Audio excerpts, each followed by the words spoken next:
Good morning, good morning. Alright, time check is 7:06. Papunta tayo ng Valenzuela. Papa-ignition tayo today. First time natin magpaparenew ng motor.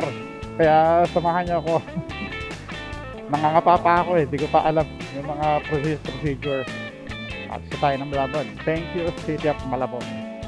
Ito yung Dapalit Cactic Arena. Weekday ngayon kaya walang tao dyan. Bawal, di ba? Pagka weekend, punong-puno yan. Dahil nakaparada. Pongki's Resto Bar. Bago lang to. Nakapunta na ako doon sa emission na yon.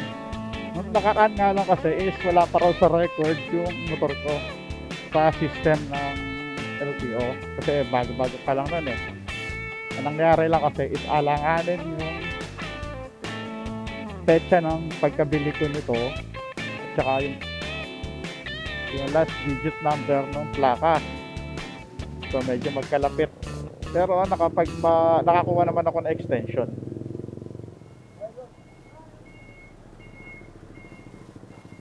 Ito ang factory ng Silver Swan. Kung mapapansin nyo itong akaso ko, tingnan nyo, mayroong goma. Eh, sinabi ko, may biyak na kasi yung frame eh. Valenzuela na tayo. Tawid na tayo ng MacArthur Highway. In 400 meters, turn left. Banda rito yung shop nila Mayor TV. Doon yata yun, no? Doon, sa kapila.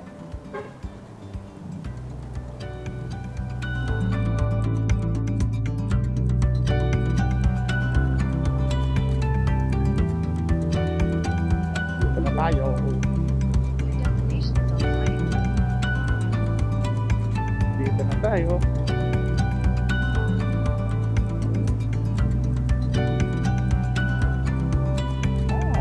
Tao yata ngayon, ha?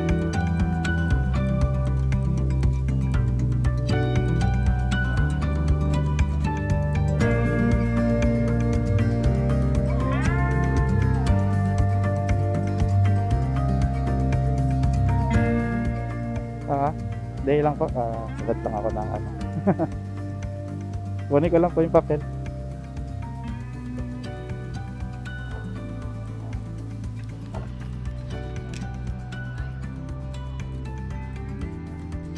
Magkano po? 560. Nagbayad nga pala tayo rito ng 560 pesos para sa testing at 650 pesos naman para sa insurance.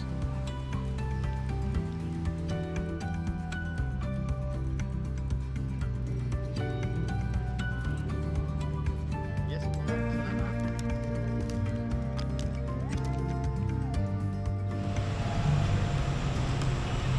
Doon na si Etienne sa loob. Hindi lagkanong kita rito.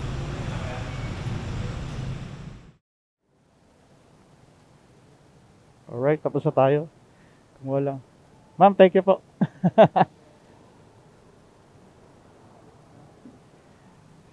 Less than an hour lang, natapos na tayo rito. Sabi, ABC, PMVIC. Mission testing.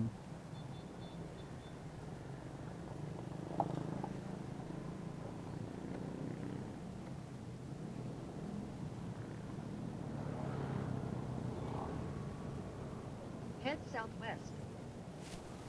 Bali, nag-failed yung result ko sa brakes. Pero sabi naman doon is mostly common naman daw yun. Basta ang importante is yung overall na resulta is pasado. So, pasado naman si Efin sa overall. Siguro nangyayari dahil nga, ano, di ba, napupudpud yung brakes. Nag-iiba yung, ano niya, resulta yung sa standard na hinahanap nila. Siguro yun nila ipapaayos. Pero pwede naman daw nang i-diretso yun sa ano dahil overall, pasado naman. Time check, 8:25. Nakabalik na tayo ng Malabon. Diretso tayo ngayon doon sa LTO. Sana maluwag.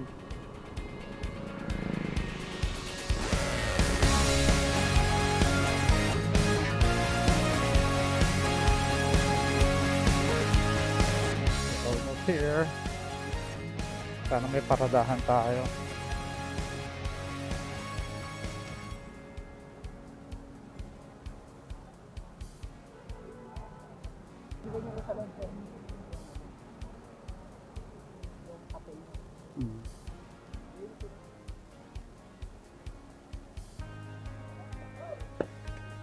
After ko masubmit ang resulta ng emission test, kasama ang ORCR, maya-maya lang ay tinawag na ang pangalan ko sa cashier.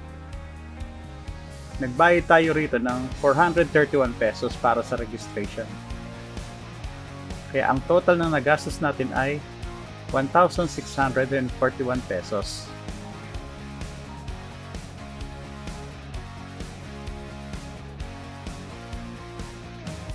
Time check, wala pante na tapos na tayo rin sa nakuha na natin yung bago nating OR.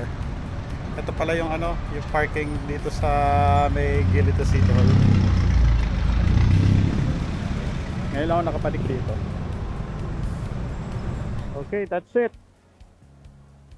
Nakatapos na yun. First experience natin to. Na-renew na natin si Epion. So actually, next month pa yung due date ng nito. Pero nagpa-register na tayo ngayon para, pwede naman para hindi na tayo naghahabol sa susunod. Hindi naman siya ganun pala kahirap.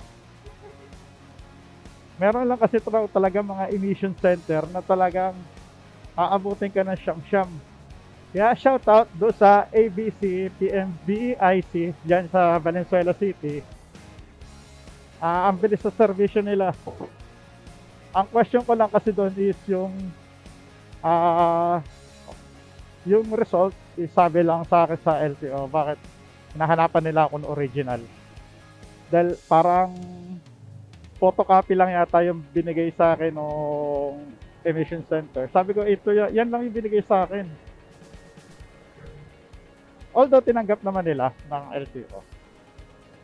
So, all goods na. So, bago na yung OR natin, so, papaserok na lang natin ulit din para maitabi natin sa ating motor.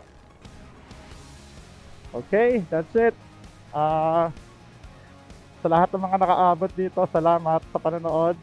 Kita-kits sa susunod na video. Bye-bye!